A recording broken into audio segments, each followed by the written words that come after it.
আজানের সময় যারা মোবাইল ব্যবহার করেন তারা এই ভিডিওটি শেষ পর্যন্ত দেখুন, নয়তো ভেবে নিন আপনার জীবন অনেক বড় ক্ষতির মধ্যে আছে। হাদিস দ্বারা জানা যায়, আজানের সময় কোরআন মাজিদ পড়তে থাকলেও তা বন্ধ করে আজানের জবাব দেওয়ার কথা বলা হয়েছে। আফসোস সেই সব মানুষের জন্য যারা আজানের সময় টিভি বা মোবাইল বন্ধ করে না, অথচ আজানের জবাব দিলে কিয়ামতের দিন রাসূলের শাফাত লাভ হবে। ফালতু ভিডিও তো আপনারা অনেক শেয়ার করেন, এবার এই ভিডিওটি শেয়ার করুন। হতে পারে আপনার কারণে এই ভিডিওটা কোনো মানুষের অন্তরে লেগে যেতে পারে।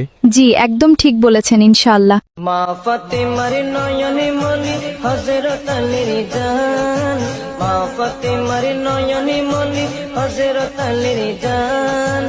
ইমামে হোসেন শহীদ হলো কারবালার ময়দান, ইমামে হোসেন শহীদ হলো কারবালার ময়দান। দয়ালে নবীর জবানে কারবালার বয়ানে, দয়ালে নবীর আগামী ২৬ আগস্ট আমাদের কলিজার টুকরা নবীজির জন্মদিন। কত ফালতু ভিডিও তো শেয়ার করেন, দিন শেষে ইসলামিক ভিডিওগুলোও শেয়ার দিন। আগামী ২৬ আগস্ট আমাদের কলিজার টুকরা নবীজির জন্মদিন। কত ফালতু ভিডিও তো শেয়ার করেন, দিন শেষে ইসলামিক ভিডিওগুলোও শেয়ার দিন।